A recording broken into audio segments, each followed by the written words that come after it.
ബി.ജെ.പിയുടെ local bodies ഇലക്ഷനിലുള്ള പ്രവർത്തനവും അതിൻ്റെ വിജയവുമാണ് ഇവിടെ ചെറിയ രീതിയിൽ അവലോകനം ചെയ്യുന്നത്.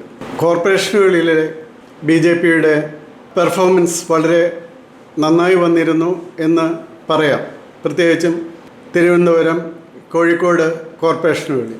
പക്ഷേ അവിടെയും ശ്രദ്ധിക്കേണ്ട ഒരു കാര്യമുണ്ട്. LDFനാണ് അല്പം വോട്ട് കൂടുതൽ കിട്ടിയിരിക്കുന്നത് എന്ന് മനസ്സിലാക്കണം. തിരുവനന്തപുരം കോർപ്പറേഷനിൽ അവർക്ക് ലഭിച്ച മൊത്തം വോട്ടിനേക്കാൾ കുറവാണ് ബി.ജെ.പിക്ക് ലഭിച്ചത് എന്ന്. പക്ഷേ ജയിക്കുന്ന സീറ്റുകളിൽ കൃത്യമായി വോട്ട് കിട്ടിയതുകൊണ്ട് 50 സീറ്റ് കിട്ടുന്നതിന് സാധ്യമായി. അതുപോലെ തന്നെ മറ്റ് മേഖലകളിൽ എടുത്തു നോക്കിയാൽ കഴിഞ്ഞ ലോക്കൽ ബോഡി ഇലക്ഷനിൽ നിന്നും 317 വാർഡുകളാണ് ബി.ജെ.പിക്ക് കൂടുതലായിട്ട് ലഭിച്ചിട്ടുള്ളത്. അത് ലഭിച്ച് 1596 നിന്നും 1913 വാർഡുകളായിട്ട് ഉയർന്നിട്ടുണ്ട് എന്നുള്ളത് നല്ല കാര്യമാണ്. അതിൻ്റെ അർത്ഥം ബി.ജെ.പി ജയിക്കാൻ സാധ്യതയുണ്ട് എന്ന് തോന്നുന്ന വാർഡുകളിൽ ജനങ്ങൾ ബി.ജെ.പിക്ക് വോട്ട് ചെയ്യാൻ തുടങ്ങിയിരിക്കുന്നു എന്നാണ് അർത്ഥം. പക്ഷേ ഇത് കഴിഞ്ഞ തവണത്തെ ഇലക്ഷനുമായിട്ട് നമ്മൾ താരതമ്യം ചെയ്യുമ്പോൾ NDAക്ക് കിട്ടിയിരുന്ന 5.2% വോട്ടിൽ നിന്നും 14.7% വോട്ട്, ബി.ജെ.പിക്ക് മാത്രമാണെങ്കിൽ 14.6% വോട്ട് അങ്ങനെ കുറയുകയാണ് ചെയ്തിട്ടുള്ളത് സംസ്ഥാന തലത്തിൽ.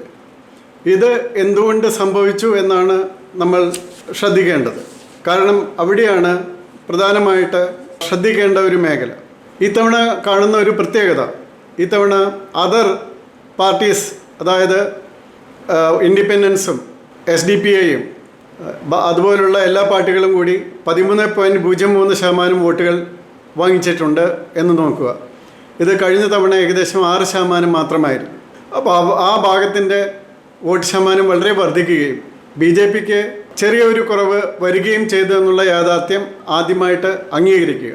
ഇനി എന്തുകൊണ്ടാണ് ഇത് സംഭവിക്കുന്നത് എന്നുള്ള കാര്യങ്ങൾ നമ്മൾ പഠിക്കുകയാണെങ്കിൽ എനിക്ക് പറയാനുള്ളത്, ഇത് ഒക്കെ പറയുവാനാണ് ഞാൻ ബി.ജെ.പി മെമ്പർഷിപ്പ് എടുക്കാതെ പുറത്തു നിൽക്കുന്നത്. ബി.ജെ.പിയിലുള്ള പലർക്കും ഇത് പറയണമെന്ന് ആഗ്രഹമുണ്ട്, പക്ഷെ അവർക്ക് പറയാൻ പറ്റില്ല. പക്ഷേ എനിക്ക് പറയാം, കാരണം ആർക്ക് വിഷമമുണ്ടായാലും എനിക്കെതിരെ നടപടിയൊന്നും എടുക്കാൻ സാധിക്കില്ലല്ലോ എന്ന് എനിക്ക് പൂർണ്ണ ഉറപ്പുണ്ട്. അതുകൊണ്ട് തന്നെയാണ് ഞാനിത് പറയുന്നത്. ഒന്ന്, വളരെയധികം ബി.ജെ.പിയിലെയും സംഘത്തിലെയും ആളുകൾ പുറത്ത് പരസ്യമായി പറയുന്നില്ലെങ്കിലും വളരെ കാലമായി അവർ ബി.ജെ.പിയിൽ പ്രവർത്തിക്കുകയും അവഗണിക്കപ്പെടുകയും ചെയ്യുകയും പുതുതായി വരുന്നവർക്ക് എല്ലാം നൽകുകയും ചെയ്യുന്നു എന്നുള്ളൊരു വിഷമം നിരവധി പേർ എന്നോട് പങ്കുവയ്ക്കുകയുണ്ടായി. നിരവധി പേരുണ്ട് എന്നോട് പങ്കുവച്ചത്. അപ്പോൾ അത് മനസ്സിലാക്കണം. കാരണം മറ്റ് പാർട്ടികളിൽ നിന്നും മറ്റ് സ്ഥലങ്ങളിൽ നിന്നും മറ്റ് മത വിഭാഗങ്ങളിൽ നിന്നുമൊക്കെ വരുന്നവർക്ക് കിട്ടുന്ന ആ പരിഗണന ബി.ജെ.പിയിൽ വളരെ കാലമായി എല്ലാ ബുദ്ധിമുട്ടും സഹിച്ച് നിൽക്കുന്ന പലർക്കും ഒട്ടും കിട്ടുന്നില്ല എന്നുള്ളൊരു വിഷമം പലർക്കും ഉണ്ടാകുന്നുണ്ട് എന്നുള്ളത് ഒരു വസ്തുതയാണ്. അത് കണക്കിലെടുത്തേ പറ്റൂ. രണ്ടാമത്, വിശ്വകർമ്മ പോലുള്ള വിഭാഗങ്ങൾക്ക് എത്ര സീറ്റുകൾ മത്സരിക്കാൻ കൊടുത്തു എന്ന് നോക്കണം. കേരളത്തിലെ 5-6% വരുന്ന ഒരു ജനസംഖ്യയുണ്ട് അവർക്ക്. അപ്പോൾ 140 സീറ്റിൽ നിയമസഭയാണെങ്കിൽ എത്ര സീറ്റിൽ അവർക്ക് മത്സരം അവർക്ക് അവകാശപ്പെട്ടതാണ്. പോപ്പുലേഷൻ പ്രൊപ്പോർഷൻ വെച്ച് അതിന് അവർക്ക് മത്സരിക്കാൻ കൊടുക്കുന്നുണ്ട്. കഴിഞ്ഞ നിയമസഭയിലേക്ക് അങ്ങനെയുള്ളവർക്ക് എങ്ങനെ കൊടുത്തു? ഇതുപോലുള്ള വിഭാഗങ്ങൾക്ക് പലപ്പോഴും റെപ്രസെൻറ്റേഷൻ കിട്ടുന്നില്ല, അല്ലെങ്കിൽ ആവശ്യത്തിന് കിട്ടുന്നില്ല, അല്ലെങ്കിൽ പറ്റിയ മേഖലകളിൽ കിട്ടുന്നില്ല എന്നുള്ളൊരു പരാതി വളരെ വ്യാപകമായുണ്ട്. അതിൽ ഞാൻ വിശ്വകർമ്മ വിഭാഗം എടുത്തു പറയാൻ കാരണം അതിൽ വലിയൊരു വിഭാഗം ഹാർഡ് കോറായിട്ട് സംഘപ്രസ്ഥാനങ്ങളിൽ വിശ്വസിക്കുന്നവരാണ് ജനനം മുതൽ. പക്ഷേ അവർക്ക് പോലും വളരെ വിഷമമുണ്ടാകുന്നുണ്ട്. അതുപോലെയാണ് അമിതമായ പ്രീണനം. അത് ഛത്തീസ്ഗഡ് പോലെയുള്ള വിഷയങ്ങളിൽ കണ്ടതാണ്. അതിൽ സത്യവും നീതിയും പറയുന്നതിന് പകരം അവരെ പ്രീണിപ്പിക്കാൻ പോകുന്നു. നോക്കൂ, മതപരിവർത്തനം നടത്തുക എന്നതൊരു അവകാശമായി കാണുകയും അത് പ്രവർത്തിക്കുകയും ചെയ്യുന്ന ആരെയും സമ്മതിച്ചു കൊടുക്കാൻ നമുക്കാകില്ല. അതാണ് യാഥാർത്ഥ്യം. നിങ്ങൾ ഇന്ത്യയിലെ ജനസംഖ്യ വർധനവിനെക്കുറിച്ചും അതിൻ്റെ വിവിധ വശങ്ങളെക്കുറിച്ചും പഠിക്കുകയാണെങ്കിൽ, ഹിന്ദു ജനസംഖ്യ എത്ര താഴെ പോകുന്നു എന്ന് മനസ്സിലാക്കുകയാണെങ്കിൽ ഇത് സമ്മതിച്ചു കൊടുക്കാൻ സാധ്യമല്ല. കാരണം കുമാരനാശാൻ എഴുതിയതുപോലെ വണ്ടേ നീ തുലയുന്നു വിളക്കും നീ കെടുത്തുന്നു എന്ന് പറയുന്നത് പോലെ കുറേയധികം ഹിന്ദുക്കളെ ക്രിസ്ത്യാനികളായി മാറ്റുകയും ഹിന്ദു ജനസംഖ്യ അമിതമായി കുറയുകയും അങ്ങനെ ഒരു ഇസ്ലാമിക് സ്റ്റേറ്റിലേക്കുള്ള വ്യാപനം വളരെ എളുപ്പത്തിൽ സാധ്യമാക്കുകയും ചെയ്യുകയാണ് ഈ മതപരിവർത്തനക്കാർ ചെയ്യുന്നത്. അതിനുശേഷം അവർക്ക് എന്തുണ്ടാകും എന്ന് ഇപ്പോഴേ തന്നെ ലെബനോൺ അടക്കമുള്ള രാജ്യങ്ങൾ ഉദാഹരണമാണ്. അതുപോലെ അപ്പോൾ ഏതാണ് കോർ സ്ട്രെങ്ത് ഹിന്ദുക്കളാണ്. അത് എന്ത് സംഭവിച്ചു? ഇപ്പം മലപ്പുറം പോലുള്ള ഒരു ജില്ലയിൽ 27% മാത്രം ഹിന്ദുക്കളുള്ളിടത്ത് 6.9% ഹിന്ദുക്കൾ മാത്രമാണ് BJPക്ക് വോട്ട് ചെയ്തത്. അതിൻ്റെ അർത്ഥം എന്താണ്? ഒരു ഭൂരിപക്ഷ സമ്മർദ്ദത്തിനടിയിൽ കിടക്കുമ്പോഴും അവർ വോട്ട് ചെയ്യാൻ കണ്ടുപിടിക്കുന്നത് BJP അല്ല, മറ്റ് പാർട്ടികളെയാണ്. അത് എന്തുകൊണ്ട് എന്ന് മനസ്സിലാക്കുക. അപ്പോൾ അതിന് നടപടി എടുത്താൽ മാത്രമേ അങ്ങനെയുള്ള സ്ഥലങ്ങളിൽ നിന്നും വോട്ട് വരികയുള്ളൂ. മറ്റൊരു ഉദാഹരണമാണ് എറണാകുളം ജില്ല. 46% ഹിന്ദുക്കളുള്ള അവിടെ നിന്നും 6% വോട്ട് മാത്രമാണ് BJPക്ക് കിട്ടിയിരിക്കുന്നത്. എന്തുകൊണ്ട് ഒരു അർബൻ മേഖലയായ എറണാകുളത്ത് ഇത് സംഭവിക്കുന്നു?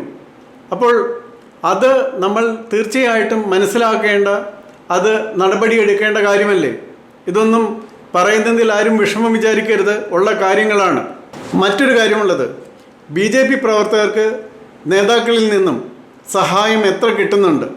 സഹായിക്കാൻ പറ്റുന്ന അവസരങ്ങളിൽ എല്ലാം സഹായിക്കുന്നവർ എത്ര പേരുണ്ട്?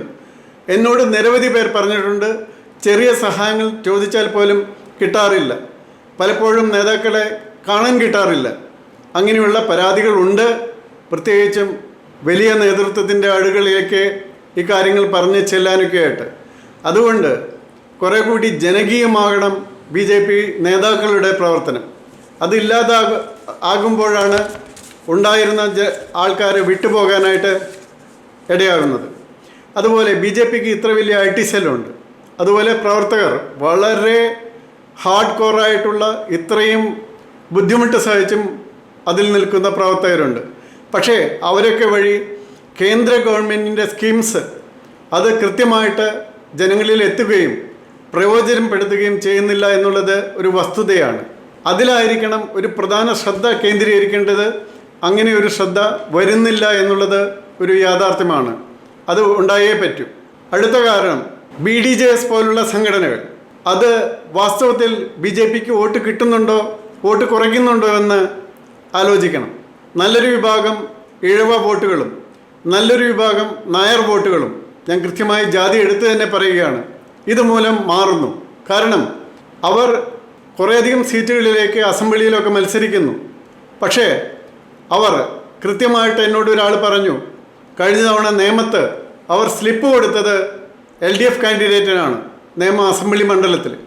അപ്പോൾ അങ്ങനെ സംഭവിക്കുകയാണെങ്കിൽ പിന്നെ എന്താണ് കാര്യം? അപ്പോൾ അതുകൊണ്ട് ഇങ്ങനെയുള്ള കക്ഷികളെയൊക്കെ എപ്പോഴും അതിൻ്റെ ഒരു വിഭാഗം, അച്ഛൻ വിഭാഗം എപ്പോഴും LDFനൊപ്പം നിൽക്കുകയും മകൻ വിഭാഗം BJPക്കൊപ്പമാണെന്ന് വരുത്തുകയും ചെയ്യുന്ന സ്ഥിതിക്ക് അവർ ഇനിയും വഹിക്കേണ്ട വല്ല കാര്യമുണ്ടോ? ഉള്ള വോട്ട് കളഞ്ഞ് എന്ത് കാര്യമാണ് ഇതിനുള്ളതെന്ന് BJPക്കാർ കാര്യമായിട്ട് ചിന്തിക്കുക.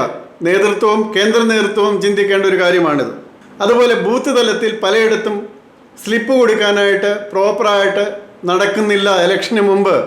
അത് മറ്റ് പാർട്ടികൾ 4ഉം 5ഉം തവണ വരുമ്പോൾ നമ്മളൊക്കെ 1-2 തവണ പോയെങ്കിലായി. സ്ലിപ്പ് കൊടുക്കുന്ന കാര്യത്തിൽ ഞാൻ ഒരു ഉദാഹരണം പറയുകയാണ്. ഈ തവണ കവടിയാർ മണ്ഡലത്തിൽ മധുസൂദനൻ നായർ തോറ്റത് 74 വോട്ടിനാണ്. ആ മണ്ഡലത്തിലെ പല ഫ്ലാറ്റുകളിലും സ്ലിപ്പ് അവിടെയുള്ള സെക്യൂരിറ്റിയുടെ കയ്യിൽ കൊടുത്ത് പോവുകയാണ് ഉണ്ടായിട്ടുള്ളത്. അതായത് അവിടുത്തെ ഫ്ലാറ്റിലുള്ളവർ പറഞ്ഞു, ആ സ്ലിപ്പ് ഞങ്ങൾക്ക് കിട്ടുകയാണെങ്കിൽ തീർച്ചയായും ഞങ്ങൾ പോയി വോട്ട് ചെയ്തേനെ എന്ന്. ഇങ്ങനെയുള്ള സംഭവങ്ങൾ വളരെ വ്യാപകമാണ്. അത് ഗ്രാമീണ മേഖലകളിൽ സ്ലിപ്പ് കൊടുക്കാത്ത സ്ഥലങ്ങൾ വളരെയുണ്ട്.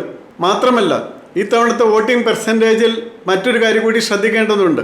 ഈ തവണ കിട്ടിയിരിക്കുന്ന 14.6% വോട്ട് എന്ന് പറയുന്നത് 19,000-ലധികം സീറ്റുകളിൽ മത്സരിച്ചാണ് നേടിയിരിക്കുന്നത് എന്നുകൂടി നമ്മൾ മനസ്സിലാക്കണം. അതായത് 19,418 സീറ്റിലാണ് മത്സരിച്ചത്. ഇത് കഴിഞ്ഞ തവണത്തേലും ഏകദേശം 4,000-ഓളം സീറ്റുകൾ അധികമാണ്. 3,000 സീറ്റിലധികം വരും. അപ്പോൾ അത്രയും സീറ്റിൽ കൂടി മത്സരിച്ചിട്ടാണ് ഈ 14.6% വോട്ട് കിട്ടിയത് എന്നുകൂടി മനസ്സിലാക്കുക. അപ്പോൾ കഴിഞ്ഞ തവണത്തേലും വോട്ട് കുറഞ്ഞത് വളരെ ശ്രദ്ധയോടെ അത് അപഗ്രഥിക്കുകയും ശരിയായ കാരണങ്ങൾ മനസ്സിലാക്കുകയും അവയ്ക്ക് പരിഹാരമുണ്ടാക്കുകയും ചെയ്താലല്ലാതെ ഇവിടെ മുന്നേറാൻ സാധിക്കുകയില്ല. അല്ലാതെ തൊലിപ്പുറത്ത് കാണുന്ന പരിഹാരങ്ങൾ അല്ല ഇതിന് വേണ്ടത്.